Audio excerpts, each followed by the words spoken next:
Simple सा सवाल था, हिंदुओं की बातचीत थी कि बांग्लादेश में हिंदू मारे जा रहे हैं। दो शब्द नहीं बोल पाए जयराम रमेश और वेणुगोपाल।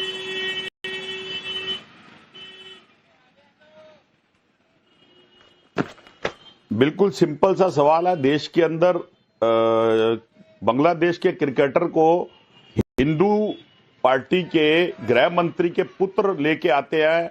सिंपल से सवाल में देश का एक अभिनेता शाहरुख खान उसे चुन लेता है। देश के हिंदू जागृत हो जाते हैं, लेकिन निकालने वाले कौन होते हैं? गृह मंत्री के पुत्र। लाने वाले कौन होते हैं? गृह मंत्री के पुत्र। हिंदू याद नहीं आते। सिंपल सा सवाल है कि मध्य प्रदेश के अंदर पानी से हिंदू मर जाते हैं।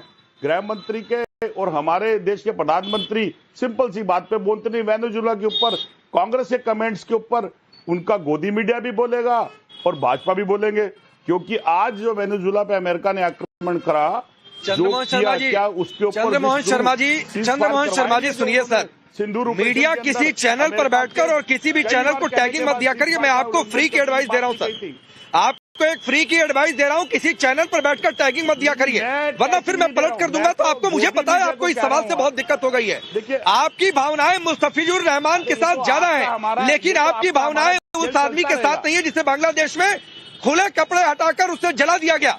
आपकी भावनाएं नहीं है। आप मुस्तफिजुर को खेलना चाहिए, नहीं खेलना चाहिए, फैसला अच्छा या बुरा, ये डिबेट का विषय हो सकता है, लेकिन आपसे पूछा गया कि भाई हिंदू के मरने पर सवाल था, तो आप मुस्तफिजुर रहमान को लेकर आते हैं। आप दोनों घटनाओं की तुलना एक सा कर देते हैं, आप दोनों को एक तराजू में तौल कर रख देते हैं। सर, ये शर्मनाक है चंद्रमोहन जी।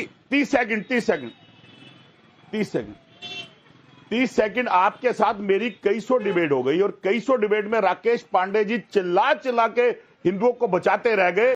नरेंद्र मोदी जी और गृह मंत्री ने आज तक नहीं सुना हर स्टेट में हिंदू पे अत्याचार होते रहे। नहीं चंद्रमोहन जी, मैं चिल्ला चिल्लाकर इस देश के नागरिकों की बातचीत करता हूँ, इस देश के लोगों को बचाने का काम करता हूँ। आप नेता हैं जो हिंदू मुसलमान सिख ईसाई जाकर अपने वोट बैंक के हिसाब से देखते हैं सर, और आपको मेरा चिल्लाना चुभेगा, आपको मेरा चिल्लाना चुभेगा। चंद्रमोहन जी जवाब क्यों ना दे, ये नहीं पूछेंगे। राहुल गांधी जवाब क्यों ना दे? चंद्रमोहन जी सुनिए, सोनिया गांधी जी, चंद्रमोहन जी सुनिए, एक तो सर मैं हमेशा ये कहता हूँ कि मैं नेताओं को नेतागिरी नहीं सिखाता हूँ, तो मुझे कोई पत्रकारिता मत सिखाया करे। आप बैठे होंगे अपने कमरे में चंद्रमोहन जी, नहीं हम आपको कहां सिखा रहे हैं, हम तो देश को में हूँ, और यहाँ पर पानी की जो समस्या हुई और जो आप लोग टैगिंग देते हैं सर, यहाँ पर सवाल पूछ रहा हूँ बीजेपी से, लेकिन वो आग पर पट्टी बात करा बैठेंगे, वो आप आग पर पट्टी बात कर बैठेंगे, लेकिन नहीं सर, एक चीज बहुत ऑब्जेक्शनेबल है और मैं इसको तो जाने नहीं दूंगा इस डिबेट से, और मैं इस लाइन को जाने नहीं दूंगा डिबेट से। चंद्रमोहन जी ये जान लीजिए। और अमितोष पारी की ये सवाल है कि बांग्लादेश में, सर मैं आ रहा हूं, बांग्लादेश में हो रहे अत्याचार को भारतीय सरकार रुकवा देगी, मैं आपकी हर बात मानने को तैयार हूं। नहीं सर, ये बाद में डिसाइड होगा, ये बाद में डिसाइड होगा। भारतीय जनता पार्टी पहले डिसाइड ये होगा अमितोष पारिक, पहले अमितोष पारिक डिसाइड। अरे रुकिए चंद्रमोहन जी, कांग्रेस पार्टी का शो नहीं है सर, रुक जाइए। आप अमितोष पारिक से सवाल करने दीजिए। अमितोष पारिक, सवाल तो यही है कि भाई बांग्लादेश में हिंदू मरे और मुस्तफिजुर रहमान को केकेआर से निकाल दिया गया बीसीसीआई के कहने पर। ये दोनों घटनाएं एक सी हो सकती हैं, इन दोनों घटनाओं की तुलना की जा सकती है, ये कांग्रेस पार्टी को लग रहा है। राकेश भाई देखिए, कांग्रेस में खड़े हो जाते हैं लेकिन बांग्लादेश हिंदू में नहीं। इंडियन म्यूटेड वॉइस अपने गाजा का इनका सीडब्ल्यूसी की कमेटी में मैनिफेस्टो निकल जाता है, लेकिन बांग्लादेश हिंदू पे नहीं निकलेगा। गाजा फाइंड पीस इन कांग्रेस फॉरेन रिजोल्यूशन, लेकिन भारत में हो रहे और भारत के बाहर हो रहे हिंदू पे किसी अत्याचार पे नहीं बात करेंगे। शेख अलाउद्दीन और एके है बदरुद्दीन जिन्होंने हिंदू एट्रोसिटीज करी बांग्लादेश में, उनको भारत में पनाह दे दी कांग्रेस ने, बताइए। और जिसके साथ गठबंधन है इंडियन यूनियन मुस्लिम लीग, जिसको बहुत सेक्युलर मानते हैं, वो तो कहता है खुलेआम भारत में केरला में कि हम हिंदुओं को लटकाएंगे मंदिरों पे। लिंचिंग इन बांग्लादेश, न्यूयॉर्क टाइम्स जब लिखता है कि बांग्लादेश में लिंच हो रहा है लेकिन हिंदू पे चुप रहता है, तब कांग्रेस के चंद्रमोहन शर्मा कुछ नहीं बोलते। जब कतर के बैठा हुआ अल जजीरा बोल देता है दिस इज इस्लामोफोबिया, तब ये कुछ नहीं बोलते। लेकिन क्या हो रहा है, राजीव गांधी, एक रिपोर्ट में आपको बताता हूं, बड़ी गंभीरता से पढ़िएगा। Rajiv Gandhi throughout Hindu monarchy, Nepal paving way for communist Chinese clout, ये उनकी हालत थी जब ये अपने कार्यकाल में थे, जब हिंदू मोनार्की के अगेंस्ट जाते थे। भारत की सड़कें कोलकाता गाजा के लिए चीखने लग जाती है, नियरली 200 प्रोटेस्टर इकट्ठे हो जाते हैं गाजा के लिए, फ्री पैलेस्टीन के स्लोगन लग जाते हैं मुंबई में। और ये सवाल करते हैं कि भाई गाजा के अंदर हो रहा है तो वेनेजुएला से क्या, लेकिन ये है कि जब ये देश के अंदर में हिंदुओं के नहीं हो नहीं, ये सब ठीक है, ये डिबेट का अमितोष दूसरा हिस्सा है, ये डिबेट का दूसरा हिस्सा है। लेकिन आदिल हसन, क्या बांग्लादेश में हिंदू मरे और मुस्तफिजुर रहमान को नहीं खिलाया गया? मुस्तफिजुर रहमान के साथ क्या हुआ नहीं हुआ वो एक अलग डिबेट का विषय हो सकता है, लेकिन मैं पूछ रहा हूं बांग्लादेश में हिंदुओं का मरना, उनके ऊपर लिंचिंग, उनका मर्डर, घरों को जला देना और मुस्तफिजुर रहमान का नहीं खेलना, क्या ये दोनों एक सा हो सकता है? और क्या इन दोनों की तुलना करना ठीक है जो कांग्रेस पार्टी कर रही है? राकेश भाई, मैं तो कांग्रेस पार्टी का प्रवक्ता नहीं हूं, लेकिन जिस दिन से शेख हसीना को नरेंद्र मोदी जी ने लाया, उसी दिन हमने कहा था ये मुसीबत मत खरीदिए, शेख हसीना को जाने दीजिए, दूसरे मुल्क में जाने दीजिए, आप ये मुसीबत मत खरीदिए। लेकिन पता नहीं ऐसा क्या प्रेम है, अदानी के सेल्समैन इतना ज्यादा शेख हसीना को अपनी बहन मान लिए हैं कि शेख हसीना को भारत में दे दिया, और उसका सैनूर नाम का एक आदमी जो एथिस्ट था उसको भी दे दिया। आपने देखा चर्च में किस तरीके से फादर से बदतमीजी उसने किया, फादर के साथ गाली गलौज किया चर्च में। मोदी जी उधर से चर्च जा रहे हैं, वेटिकन सिटी में पोप से मिल रहे हैं, और इधर उनका जो चिंटू पिंटू है वो नफरती चिंटू उनका कर रहा है, कोई कुछ नहीं बोलेगा। भारत सरकार 120 करोड़ रुपया बांग्लादेश को दी है, कोई कुछ नहीं बोलेगा, मोदी जी दिए हैं। जयशंकर खालिदा जिया में सबसे पहला ट्वीट मोदी जी करते हैं, जयशंकर को बोलते हैं, भेजते हैं, कोई कुछ नहीं बोलेगा। एक क्रिकेट के मामले में जय शाह पाकिस्तान से क्रिकेट खिलवाते हैं ऑपरेशन सिंदूर में, कोई कुछ नहीं बोलेगा। जिन्ना के मजार पे अडवाणी जाते हैं, कोई कुछ नहीं बोलेगा। नवाज शरीफ क्या बिन बुलाए मोदी बिरयानी खाने भाई आपसे सवाल क्या पूछा? भाजपा का आदिल भाई आपसे सवाल क्या पूछा? बांग्लादेश में हिंदुओं का मरना और मुस्तफिजुर रहमान का नहीं खेलने देना, ये इन दोनों की तुलना हो सकती है क्या? मैं सिर्फ आपसे ये जानना चाह रहा हूँ। सुन लीजिए राकेश भाई, जिस वहां पर जो हिंदू भाई है उन पर जो अत्याचार हुआ, उनके साथ जो बांग्लादेशी जो निर्मय हत्या हुई बांग्लादेश में, उससे सबसे पहले अगर कंडेम किसी ने किया उसका नाम बैरिस्टर असदुद्दीन ओवैसी है। हमने पहले दिन बोला था ये मुसीबत मत खरीदिए। मैं पूछ रहा हूँ इन दोनों की तुलना हो सकती है क्या आदिल? नहीं, कोई तुलना नहीं है। मैं पूछ रहा हूँ इन दोनों की तुलना हो सकती है क्या? इंसान की जान से ज्यादा अहमियत कुछ नहीं हो सकता। राकेश भाई, ये तुलना करना शर्मनाक है कि नहीं है? मैं तो ये जानना चाह रहा हूँ आदिल हसन। सुनिए, मैं ये बात बोल रहा हूँ, जो मैं आप इंसान की जान की कीमत से बड़ा कुछ नहीं हो सकता इंसानियत के लिए। ये बात विश्व हिंदू परिषद के लोगों को समझना चाहिए, जो जेएसआर का नारा लगवाते हैं जबरदस्ती, जो कमजोरों पर अत्याचार करते हैं। अब आप जो है कांग्रेस, नहीं आदिल भाई ये कौन सा प्रेम है? मैं पूछ रहा हूँ कि ये तुलना शर्मनाक है कि नहीं है? आप पूरा ज्ञान दे ले रहे हैं क्या? अरे बीच में इसको चुप कराइए ना, बीच में क्यों ही बोल रहा है, इसको चुप कराइए। भाई साहब ढंग से बात करिएगा, मेरे से ढंग से बात करिएगा, ढंग से बात करिएगा। राकेश भाई इनको बता दीजिए। अरे भीड़ में, अरे चुप, तुम्हारी जानता हूँ, चुप रहो, बिल्कुल चुप। तो औकात जानता हूँ, ढंग से बात करिए। मैं फैक्ट्स में बात कर रहा हूँ, फैक्ट्स में बात करिए, और नहीं तो छोड़ के जाइए डिबेट। तुम्हारा नाम है राकेश पांडे नहीं? क्या राकेश भाई आप इनको चुप नहीं करा रहे इस भाषा के लिए? इसको चुप कराइए, मैं आपसे बात कर रहा हूँ। राकेश भाई एक मिनट, मैं बीच में आता हूँ, मैं बीच में आता हूँ। दोनों लोग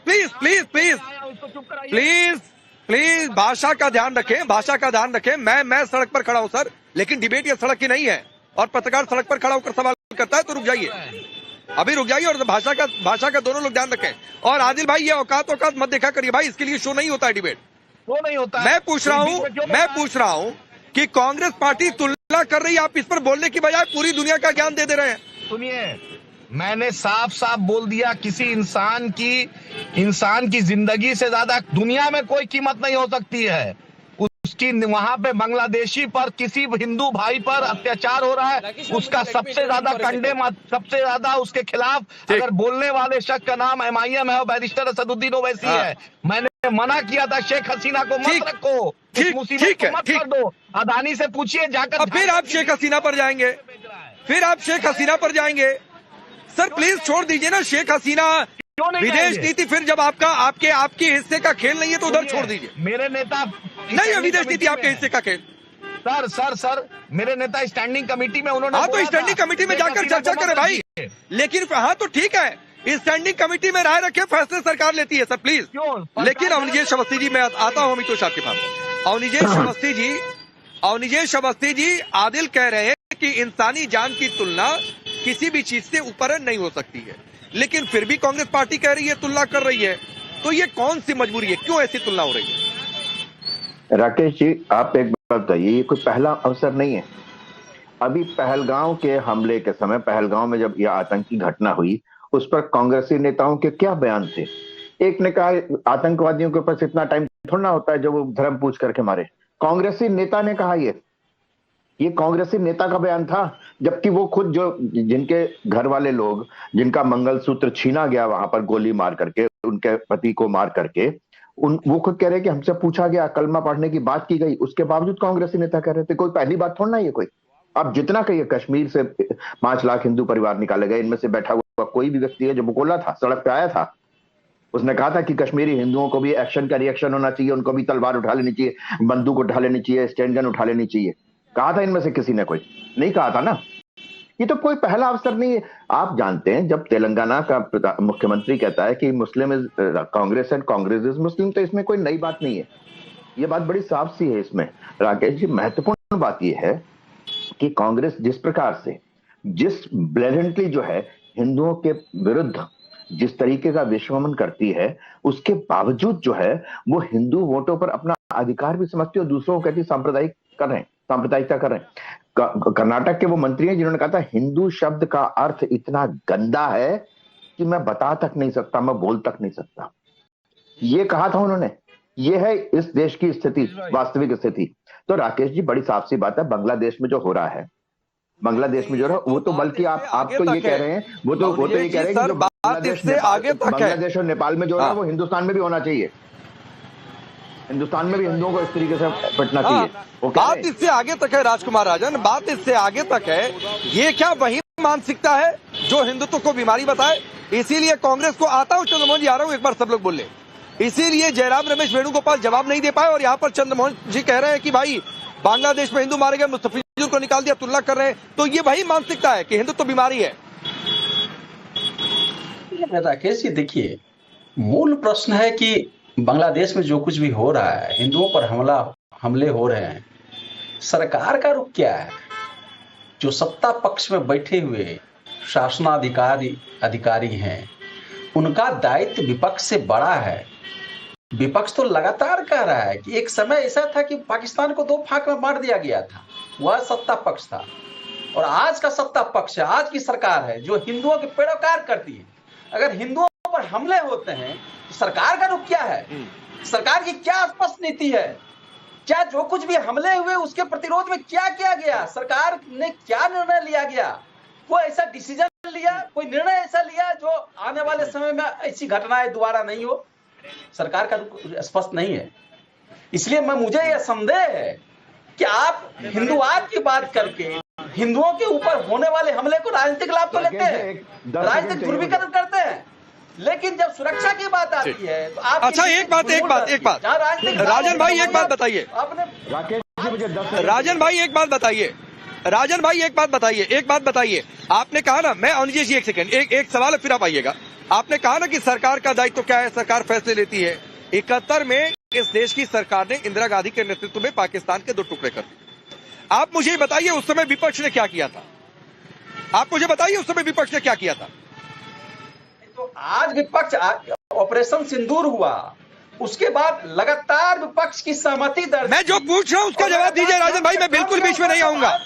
1971 का विपक्ष और आज का विपक्ष, 1971 का विपक्ष और आज का विपक्ष, आप बताइए क्या किया था? बिल्कुल विपक्ष सरकार के अंतर्राष्ट्रीय 100% सहमति दर्ज कराती है और लगातार सहमति दर्ज करा रही है। जो बांग्लादेश में हो रहा है हिंदुओं के विरुद्ध में, अब जो मैं आपसे पूछ रहा हूँ राजन भाई, जो आपसे पूछ रहा हूँ, आप सवाल का जवाब ही नहीं दे पा रहे हैं।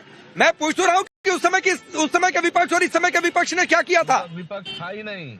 क्या उस समय कभी विपक्ष कहता था नहीं साहब ये धर्म देखकर नहीं मारा गया? क्या उस समय कभी भी विपक्ष कहता था हिंदुत्व एक बीमारी है? क्या उस समय कभी विपक्ष ने इसमें धर्म देखकर तुलनाएं की थी?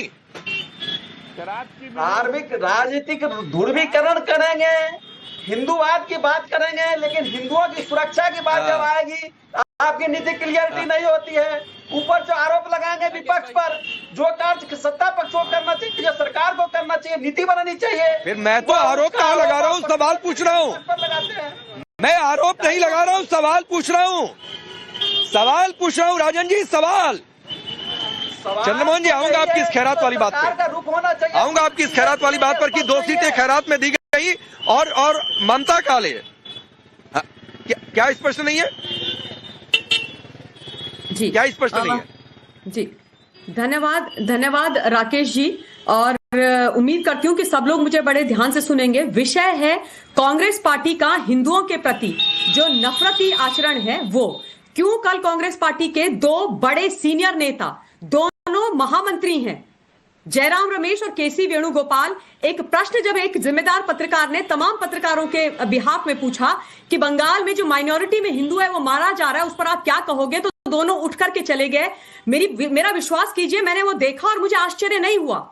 उन दोनों के इस एटीट्यूड पर मुझे आश्चर्य नहीं हुआ, क्योंकि वो दोनों उन नेताजी के जूनियर नेता हैं जिन्होंने संसद के पटल पर, और मैं राहुल गांधी की बात कर रही हूं, भारत के लीडर ऑफ ऑपोजिशन के, जिन्होंने संसद के पटल में खड़े होकर के तमाम सनातनी, तमाम हिंदुओं को बोला था कि हम सब हिंसक हैं, हम हिंसा करते हैं, हम नफरत फैलाते हैं, हम असत्य बोलते हैं। उन राहुल गांधी के वो नेता हैं जिन्होंने ये बोला था कि मंदिर में वो लोग जाते हैं जो महिलाओं को छेड़ते हैं। वो राहुल गांधी, वो गांधी परिवार उनका नेता है जो हिंदुओं के प्रति इतनी नफरत रखता है कि जब देखो तब सनातन धर्म पर कुठाराघात करते हैं। ये वो कांग्रेस पार्टी है जिन्होंने बोला था प्रभु श्री राम तो है ही नहीं, प्रभु श्री राम तो काल्पनिक है, उनको लेकर के वो सीधे सीधे सुप्रीम कोर्ट में चले गए थे। और जब प्रभु श्री राम के मंदिर की प्राण प्रतिष्ठा हुई तब कांग्रेस पार्टी, गांधी परिवार ने उसका बहिष्कार कर दिया। तो हम कैसे उम्मीद कर सकते हैं कि ये लोग हिंदुओं के समर्थन, हिंदुओं के पक्ष में खड़े होंगे? कभी खड़े नहीं होंगे। अब 2-3 महत्वपूर्ण चीजें बोलना चाहती हूं। यहां पर यह बोला जा रहा है कि भैया विपक्ष से यह प्रश्न क्यों किया जा रहा है, सत्ता पक्ष से करना चाहिए। सत्ता विपक्ष क्यों बात करेगा बांग्लादेश के हिंदुओं के बारे में? तो क्या विपक्ष केवल गाजा के पक्ष में बात करेगा? विपक्ष गाजा के पक्ष में बात करेगा? विपक्ष की मेंबर ऑफ पार्लियामेंट पैलेस्टीन का चंद्रमोहन जी, इसके बाद आप ही के पास आ रहा हूं। लेकिन हिंदुओं के बारे में बात नहीं करोगे। क्यों बात नहीं करोगे भाई? 30 more seconds Rakesh ji, 30 more seconds. मैं ये पूछना चाहती हूँ कांग्रेस पार्टी से और तमाम विपक्ष से कि स्वतंत्रता के बाद सबसे ज्यादा शासन इस देश के अंदर कांग्रेस ने किया है ना, कांग्रेस पार्टी ने किया है। क्या केवल उन्होंने माइनॉरिटीज के वोट के आधार पर किया है? क्या हम सनातनियों ने उनको वोट कब नहीं दिया, आज नहीं देते? पार्टी की तरफदारी करे, तो इतनी नफरत सनातन धर्म से क्यों है? इतनी नफरत हिंदुओं से क्यों है? एक बात कान खोल के सुनिए जो मैं हमेशा बोलती रही हूँ, सनातन। अच्छा रुक जाइए ममता काले, कुछ कह रहे हैं चंद्रमोहन जी, फिर मैं उनसे आता हूँ।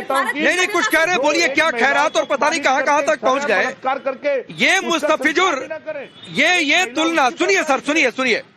आप लोग कहते हैं ना कि बार बार ये तुष्टिकरण वाला सवाल क्यों आ जाता है, तो सर आप हिंदुओं के मरने के सवाल पर आप मुस्तफिजुर से तुलना कर देंगे तो ये तुष्टिकरण ही है, पहली बात। दूसरी बात है, थोड़े दिन पहले राशिद अल्वी को वेनेजुएला में मौका दिखा था, वहां पर तुलना हो रही थी।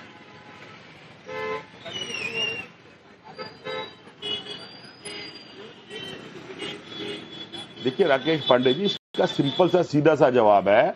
मैंने पहले भी बोला था कि इतनी डिबेट होने के बाद भी, राकेश पांडे जी के इतने प्रयास करने के बाद भी भारतीय सरकार ने आज तक हिंदुओं पे होने वाले अत्याचारों का जवाब नहीं दिया।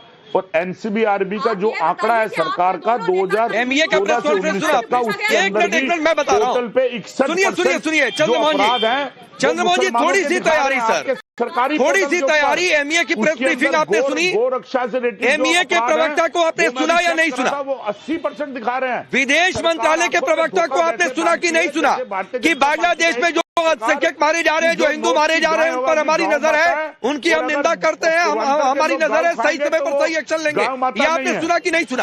अगर आपने नहीं सुना सर तो आप कान बंद करके रखे रहिए, रुई डाल कर रखे रहिए, इसमें किसी और की कोई गलती नहीं है। नहीं, हमने सुना। हम जिम्मेवार विपक्ष की तरह तभी तो प्रश्न करते हैं और तभी आपके प्रश्नों का जवाब देते हैं और तभी डरते भी नहीं है। और आप कौन सी जिम्मेवारी? सरकार का प्रवक्ता, ये कौन सी जिम्मेवारी है? क्योंकि उसको पता है विपक्ष। ये कौन सी जिम्मेवारी है भाई? भारतीय जनता पार्टी के अंदर डेमोक्रेसी नहीं, वेनेजुएला में जाकर डेमोक्रेसी देखने लगते हैं। आपकी पार्टी के अंदर डेमोक्रेसी नहीं, 10 धड़े निकल रहे हैं, कह रहे हैं, नेतृत्व पर सवाल उठा रहे हैं। कांग्रेस पार्टी वो पार्टी भी नहीं है जहां गृह मंत्री से प्रश्न पूछा जाए वो गृह मंत्री ये कहे मेरी पार्टी है, मैं अपनी पार्टी को देखूंगा। एक प्रश्नकार पत्रकार अरे बंगाल में प्रश्न पूछ रहा था ना, राकेश जी, एक चीज और याद आ रही है राकेश जी, कि भारतीय जनता पार्टी मेरी पार्टी है। राहुल गांधी जी ऐसे जवाब नहीं देते हैं। आप उस कांग्रेस पार्टी के नेता हो जिन्होंने बोला था भगवा आतंकवाद। 26/11 में आपने बोला था कि जिन्होंने हमला किया वो भगवा लोग, भगवा पहने हुए लोग पुराना जानकार है। तो वहाँ से आप एक शब्द विजय वर्गीय के ऊपर बोल दीजिए। रुकिए ममता जी, रुकिए। हाँ ठीक है, ठीक है, जहाँ ठीक उसको मजबूर किया गया दिल्ली के एक नेता ठीक है। अवनिजेश सर, अवनिजेश जी के लिए क्यों अवनिजेश जी, इनकी पार्टी के अंदर डेमोक्रेसी नहीं, इनकी पार्टी के अंदर से सवाल उठा रहे हैं। लेकिन उसके बावजूद राशिद अल्वी ने कुछ दिन पहले कहा था, वेनेजुएला का उदाहरण देकर कहा था कि वहां पर जो चल रही है डेमोक्रेसी की लड़ाई, वैसे ही यहाँ पर राहुल गांधी डेमोक्रेसी की लड़ाई लड़ रहे हैं। अच्छा, हम तुष्टीकरण पर सवाल पूछ दे तो इनको दिक्कत हो जाती है, और बांग्लादेश में हिंदुओं के मरने की तुलना मुस्तफिजुर से कर देते हैं। तो ये कौन सी परिभाषा आती है, कौन सा सेकुलरिज्म है, इस पर ये बोल नहीं पाते। राकेश जी, हम लोग एक्सपेक्ट ये कर रहे हैं कि जो सीमा पार बांग्लादेश में हिंदुओं पर अत्याचार हो रहा है उस पर बोलेंगे। सीमा के इधर पश्चिम बंगाल में लगातार, मालदा में, वीरभूम में, मुर्शिदाबाद में जिस तरीके से, नोआखाली में, संदेश खाली में जिस तरीके से हिंदुओं के साथ व्यवहार किया गया, इनमें से कोई भी एक व्यक्ति बोला? एक व्यक्ति भी नहीं बोला था। नहीं बोला था ना, नहीं बोलेगा कभी भी। आप एक बताइए, इन्होंने किसी ने भी, कन्हैया लाल का जब सर तन से जुदा हुआ, इनमें से किसी ने कुछ बोला? ये तो बल्कि यहां तक कहते रहे, कसाब को कहते रहे, कसाब के हाथ में कलावा बांध के लाए थे ये, और पकड़ा गया जिंदा। अगर वो जिंदा नहीं पकड़ा गया होता, जिंदा पकड़ने के बावजूद भी कहते रहे कि ये तो हिंदुओं का आतंक है। समझौता एक्सप्रेस में ये किया। कर्नल पुरोहित, एक सेना के अफसर को 10 साल तक जेल में डाला इन्होंने। ये वो पार्टी है। आप हम कैसे एक्सपेक्ट कर लें इनसे, कैसे अपेक्षा रख लें इनसे? भाई ये नहीं बोलेंगे कभी भी, नहीं बोल सकते कभी भी। ये यहां से लेकर के कर्नाटक तक। कर्नाटक में अभी क्या हुआ आप एक बताइए। मैं एक छोटी सी बात पूछ रहा हूं। कर्नाटक में वहां पर दंगे हुए, पीएफआई ने किए, उन सारे पीएफआई के लोगों के साथ सिद्धरमैया सरकार ने उनसे आरोप वापस लिए, उनको जेल से बाहर छोड़ दिया, सारे उन पर आरोप खत्म कर दिए। ये पूछो इनसे, किया? वो समाजवादी पार्टी आज नहीं है, वो बनारस में जिन्होंने बम फोड़ा था उनको लेके पहुंच गई थी। एक बलात्कारी आपकी बेल से बाहर है, देखो। अच्छा, कुछ सेकंड बोलिए, फिर आदिल और मैं अमितोष के पास जाता हूं। कारण बाहर आ जाता है, कोई शब्द आप बोल पाते हैं? अरे जो भी है उसका तो मैं तो खुलेआम विरोध करता हूं। मैं तो, आप जिस मर्जी, मैं मुझे किसी पार्टी से लेना देना नहीं है, समझ गए ना? मैं ये नहीं कि किसी को बचा लूं और किसी को बोल दूं। ठीक। आदिल भाई, मौका तो सर हर कोई तलाश रहा है। आदिल भाई, कांग्रेस ने तलाशा, अब भी तलाश रहे हैं। सीधे सवाल का सीधा जवाब नहीं। उधर अमेरिका वेनेजुएला में क्या हुआ, तो वैसे ही कह रहे हैं कि भारत भी जाकर पाकिस्तान में घुस जाए। राकेश भाई, मैडम काले जो हैं अंकिता, राकेश भाई अंकिता भंडारी पे नहीं बोलेंगी। हाई कोर्ट के सिटिंग जज से जांच करा दो, बीजेपी का नेता है, उस पर नहीं बोलेगी। ममता काले नहीं बोलेगी, अविनाश अवस्थी नहीं बोलेगी, बिना तथ्यों की जानकारी नहीं बोलेगी, इसकी हिम्मत नहीं है बोलने की। सेंगर पे नहीं बोलेगी, से मुंह खोला है। Just shut up. सेंगर पे नहीं बोलेगी, स्प्रेड द लाइज, सेंगर पे नहीं बोल पाएगी। Not spread the lies. अच्छा, अब अंकिता भंडारी पर डिबेट चल रही है। मैडम बख्शूंगी नहीं, छोड़ूंगी नहीं, आदिल हसन, अंकिता भंडारी पर डिबेट चल रही है। नहीं हूं मैं, नहीं राकेश जी, ये नहीं चलेगा। अंकिता भंडारी पर डिबेट चल रही है। न्याय मांगा है और मांगती रहूंगी। You just shut up, you just shut up and ये क्या तरीका है? झूठ बोलना बंद कीजिए। हिंदी मत समझाओ। शर्म नहीं आती है आपको? शर्म नहीं आती है आपको? एक बेटी के ऊपर आप इस तरीके से राजनीति कर रहे हो। मैंने उस बेटी के लिए न्याय मांगा है, आज भी मांगा है, कल भी बात करी, आज सुबह भी बात करी, 2022 में भी बात इज्जत कर पा रहा है। आप जैसे लोगों की तरह नहीं हूं मैं, ना मेरी घटिया सोच है, ना मैं घटिया राजनीति करती हूँ। माँ भारती के साथ इस देश की महिला। एक मिनट, सबकी आवाज डाउन करिए, सबकी आवाज डाउन करिए, पीछे सबकी आवाज डाउन करिए, सबकी आवाज डाउन करिए। आदिल, पहले आप अमितोष से बातचीत के संपर्क में, आपने औकात दिखाने की बात कही, फिर एक महिला पैनलिस्ट से आपको उनकी कोई बात नहीं अच्छी लगी तो आप इंटरप्ट करिए, लेकिन आप उनको भी औकात दिखाने लगे। ये औकात दिखाने का शो नहीं है भाई, ये समझिए इस बात को लेकर। ये औकात दिखाने का शो नहीं, सवाल जवाब का शो है। आप अपनी बात आक्रामक तरीके से तथ्यों के साथ रखिए, लेकिन ये औकात दिखाने का शो नहीं है, माफ करिए। यहाँ पर राष्ट्र की बातचीत होती है, राष्ट्रवाद में राष्ट्र से जुड़े मुद्दों की बातचीत होती है। अंकिता भंडारी आज का टॉपिक नहीं है। अंकिता भंडारी को न्याय मिले, ये हर कोई यहां पर बैठकर कोई नहीं कहेगा क्या न्याय मिले। बोलिए आदिल। अंकिता भंडारी के मुद्दे पर, सेंगर के मुद्दे पर तो अरे ठीक है, मांग करिए ना। अंकिता भंडारी पर डिबेट है, ये अंकिता भंडारी पर डिबेट है, ये अंकिता भंडारी पर डिबेट है। आपसे तुलना पर पूछता हूँ, तुरंत भाग जा रहे हैं आप। बोलने में बुरा, आपको भी बुरा लग रहा है। राकेश भाई बोलने दो, बुलाए हो तो बोलने दो। राकेश भाई अवस्थी जी से पूछिए, बंगाल में डिबेट है। बीसीसीआई क्यों अलाउ किया बांग्लादेश के टीम को? करने के लिए आए हैं, तुम्हारा प्रयोग करने के लिए आए हैं आप यहाँ पर, अपने कुसंस्कार दिखाने के लिए आए हैं आप यहाँ पर। आप इस पूरी डिबेट को डिरेल करने के लिए आए हैं। हिंदुओं की जो हत्या हो रही है उस पर आपके मुंह से एक शब्द नहीं निकल रहा है आदिल हसन। एक मिनट ममता जी रुक जाइए, ममता काले रुक जाइए, ममता काले रुक जाइए। 30 सेकंड अनइंटरप्टेड आदिल को दीजिए और आदिल आप टॉपिक पर रहिएगा प्लीज। एक मिनट आया क्या? आदिल हसन ये आपकी भाषा ठीक नहीं है। आदिल भाई ये भाषा ठीक नहीं है, तुम क्या हो औकात दिखा देंगे, ये भाषा ठीक नहीं है। मैं आपको 30 सेकंड देता हूं अनइंटरप्टेड पीसीआर, कोई नहीं बीच में बोलेगा, लेकिन आदिल हसन आप टॉपिक पर रहिएगा। ठीक। राकेश भाई, बांग्लादेश में हिंदू भाइयों के साथ जो हुआ उसकी मजम्मत पहले दिन से हम करते हैं।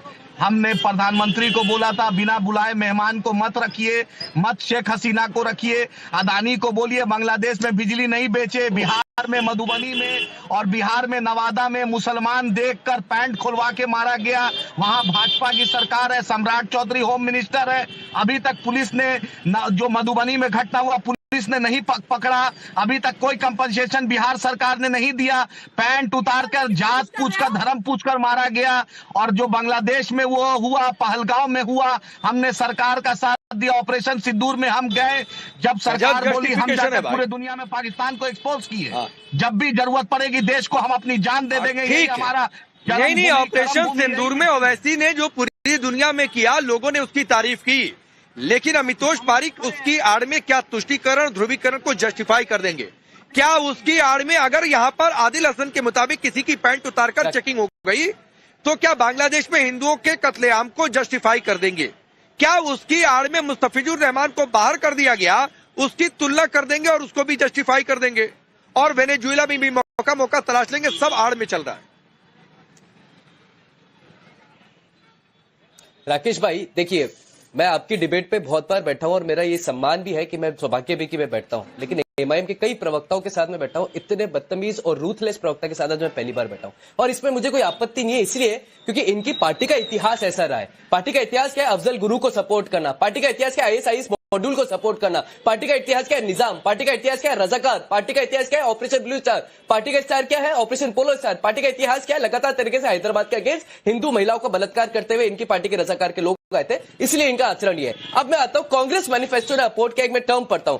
Restore India global reputation as a voice of peace and moderation in world affairs, repair India international image that has been damaged by present government, intolerance of dissent and suppression of human rights।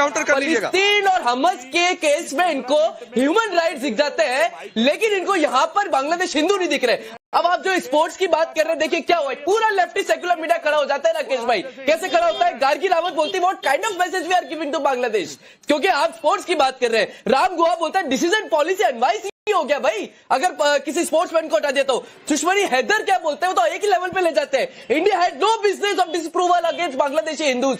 Rashidi यहाँ पे रशीद अलवी बोलता है कि action का reaction होना चाहिए।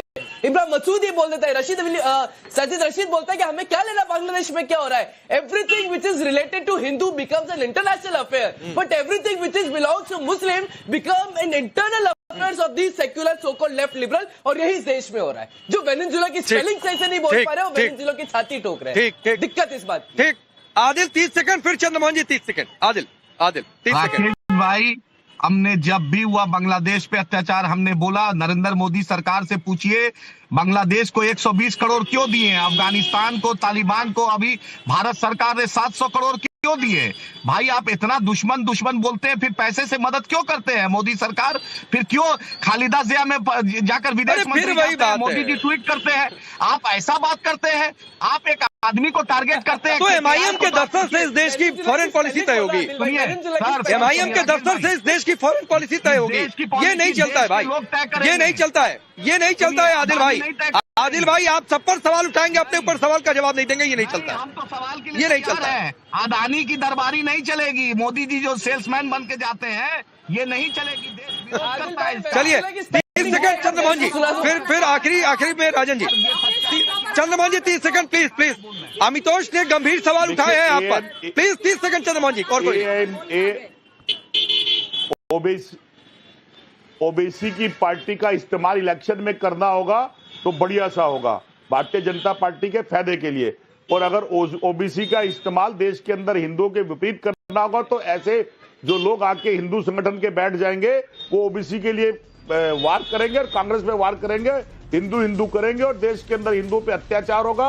अवस्थी जी जैसे नेता भारत में हो रहे हिंदुओं के ऊपर कुछ नहीं बोलेंगे, बांग्लादेश के ऊपर बोलेंगे और लगातार अत्याचार होते रहेंगे। उनकी प्राइम मिनिस्टर यहाँ रहेगी, विदेश मंत्री। ठीक है, चलिए सर, वक्त इतना ही है। माफी के साथ राजन जी दोबारा नहीं आ पाया आपके पास, माफी के साथ। लेकिन चंद्रमोहन जी सर प्लीज, जो ये तुलना आप कर रहे हैं ना, फिर आप लोग कहते हैं कि देखो क्या हो रहा है, क्यों हमसे ऐसा सवाल पूछा जा रहा है, तो थोड़ा सा अपने अंदर भी झांकने की जरूरत है। For more of such videos, do like, share and subscribe to ET Now Swadesh.